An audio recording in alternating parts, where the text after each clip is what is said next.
कल पश्चिम बंगाल का चुनावी रिजल्ट आएगा। जो भी नतीजा होगा वो उत्तर प्रदेश की राजनीति का पारा और बढ़ाएगा, क्योंकि अखिलेश यादव जिस तरह यूपी के मुख्यमंत्री के बाद अब यूपी के दोनों डिप्टी सीएम पर पर्सनल अटैक कर रहे हैं, उसने नई बहस को छेड़ दिया है। स्टूल और कुर्सी वाली लड़ाई पर भविष्यवाणियां हो रही हैं। बीजेपी कह रही है कि अखिलेश को सत्ता में आने नहीं देंगे, जबकि सपा का दावा है कि इस बार बदलाव होना है। सत्ता के लिए अलग अलग समीकरणों के अलावा किस तरह शब्द मर्यादा पार हो रही है, रिपोर्ट में दिखाते हैं।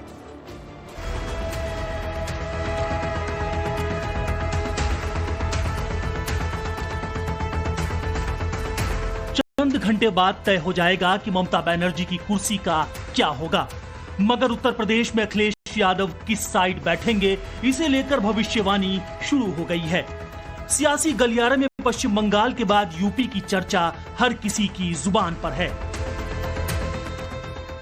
अब देखो, दिल्ली से स्टूल मिलता है, कुर्सी फिर मिलती है कुछ। 2027 तो छोड़ दीजिए, 2047 तक उनके लिए सत्ता के इर्द गिर्द पहुंचना भी असंभव है। पूरी बीजेपी फियर क्रिएट करके हुए चुनाव लड़ती है, डरा करके आपको। अखिलेश यादव जी का जो रिजिम था पूरा प्रदेश जानता है, गुंडा राज, भाई भतीजावाद, भ्रष्टाचार और केवल अपनी प्राइवेट लिमिटेड कंपनी को, जिसको वो अच्छी तरह समझते हैं, उसके पेट भरने के लिए था। कोलकाता की लड़ाई के बीच अचानक ऐसा क्या हुआ कि लखनऊ सियासी अखाड़ा बन गया? ऐसा क्या हुआ कि योगी के लेफ्ट और राइट बैठे दोनों डिप्टी सीएम अखिलेश यादव पर फायर हो गए? ऐसी नौबत क्यों आई कि केशव प्रसाद मौर्य ने back to back 3 social media post के जरिए अखिलेश यादव की 2027 में कुर्सी वाली हसरतों पर तंज कसा और ब्रजेश पाठक ने भी अखिलेश यादव पर पलटवार किया? क्यों अखिलेश यादव मुख्यमंत्री योगी आदित्यनाथ पर बहुत ज्यादा पर्सनल हो गए? ये भी सवाल उठाया कि केपी और ब्रजेश तो साथ हैं, मगर सीएम इसमें क्यों नहीं नजर आ रहे? देखो, दिल्ली से स्टूल मिलता है, कुर्सी फिर मिलती है कुछ। 2027 के यूपी चुनाव का समीकरण अपने हिसाब से फिट करने के चक्कर में अखिलेश यादव इन तस्वीरों को भूल गए। शायद अखिलेश ने देखा नहीं होगा कि मुख्यमंत्री योगी आदित्यनाथ के अगल बगल में दोनों डिप्टी सीएम बैठे हैं, बाकायदा कुर्सियों पर बैठे हैं और बीते 9 सालों से अखिलेश इन्हीं कुर्सियों के लिए तरस रहे हैं। अब जवाब देने की बारी केशव प्रसाद मौर्य और ब्रजेश पाठक की थी। यूपी के दोनों ही उप मुख्यमंत्रियों ने समाजवादी पार्टी के मुखिया की अपने ही अंदाज में बोलती बंद कर दी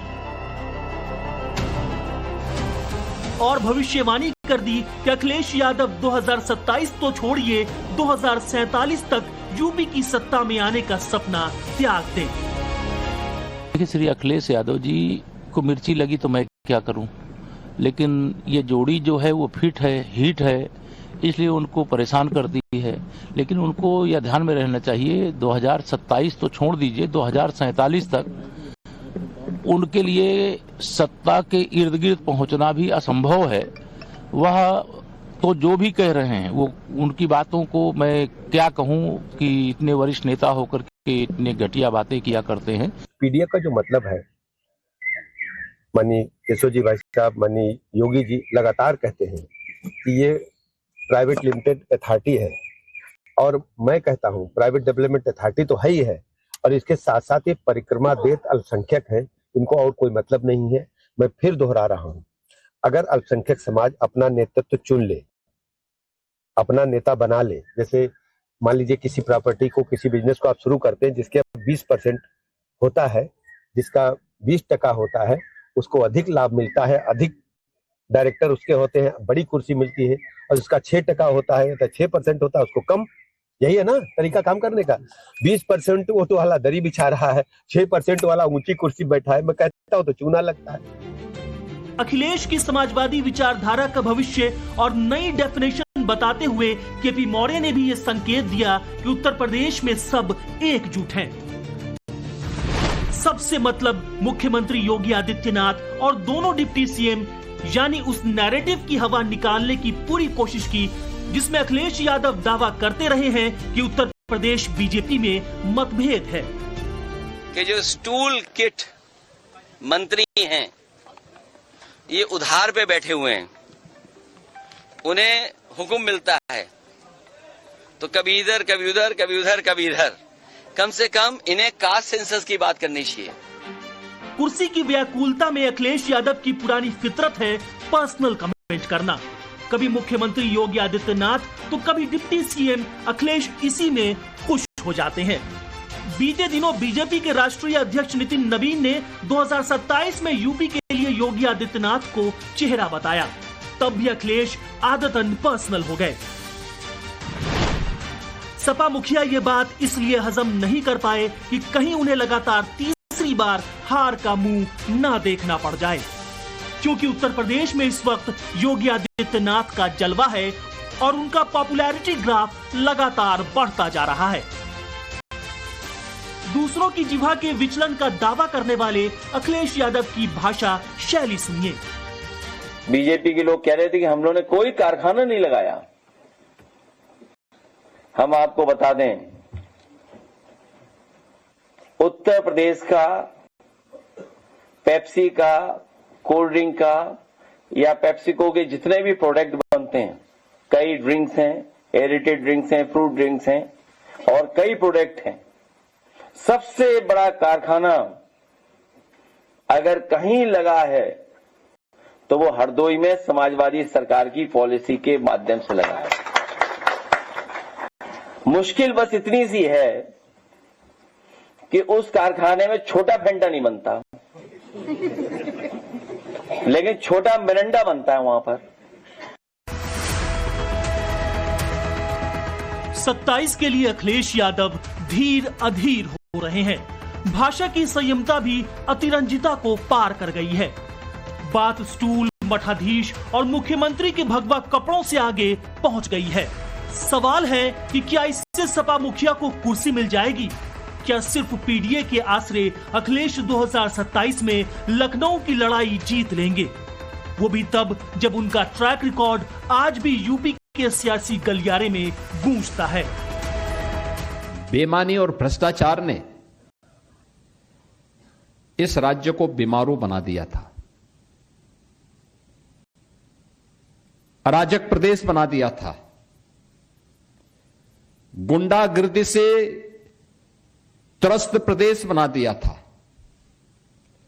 महीनों महीनों कर्फ्यू वाले प्रदेश के रूप में उत्तर प्रदेश को बदल दिया था। कोई भी व्यक्ति अपने आप को सुरक्षित नहीं महसूस करता था। कौन पूरा चुनाव को देखेंगे?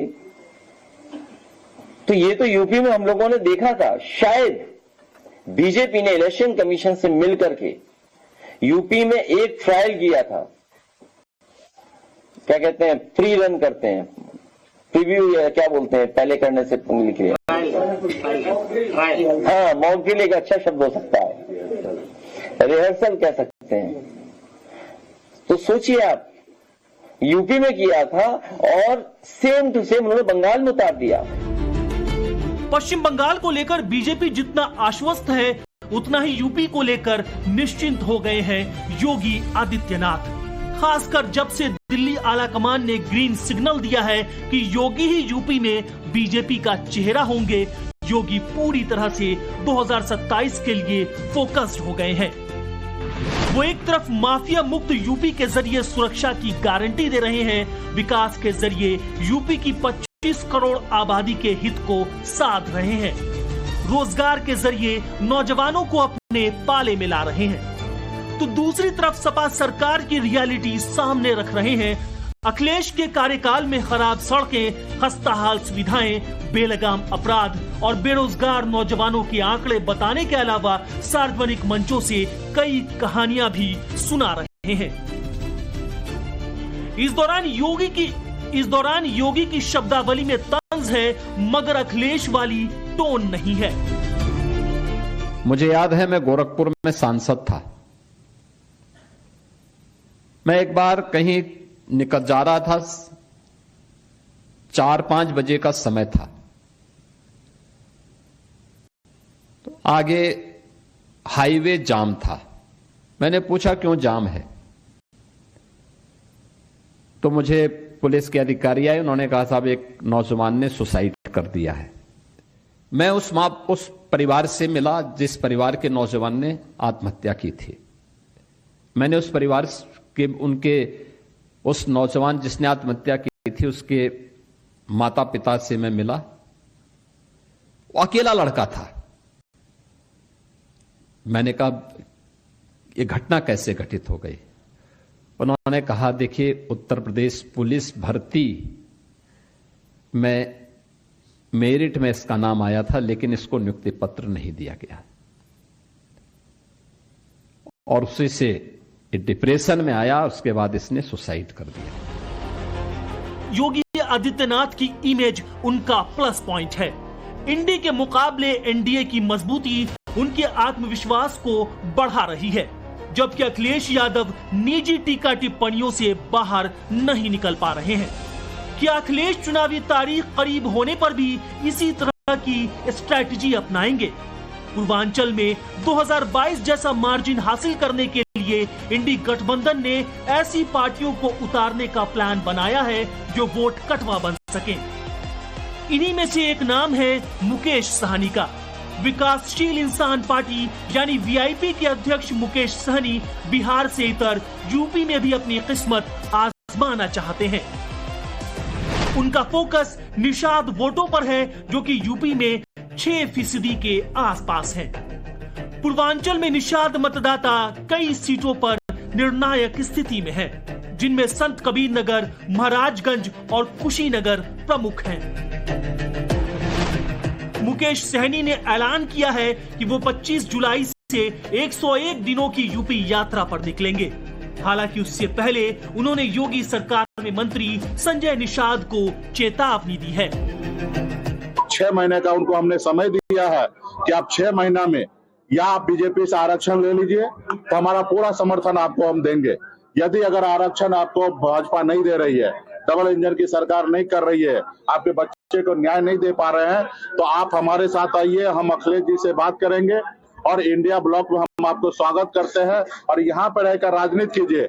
और जब प्रदेश में सरकार बदलिएगा, 2029 में आदरणीय राहुल गांधी जी के नेतृत्व में देश में सरकार बनेगी, तो राहुल गांधी जी से हमारी बातचीत हो चुका है कि आने वाला समय में ये आरक्षण का जो पैमाना है वो निषाद को आरक्षण मिलेगा।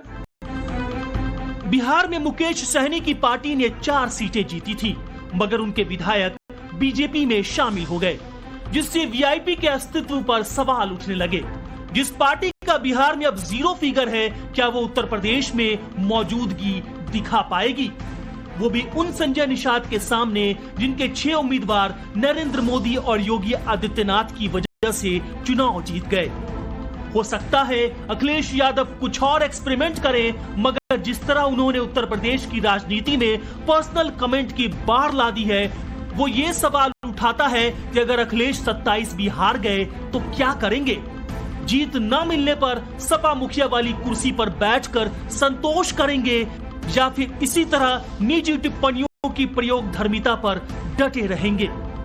Bureau report, times now Navbharat.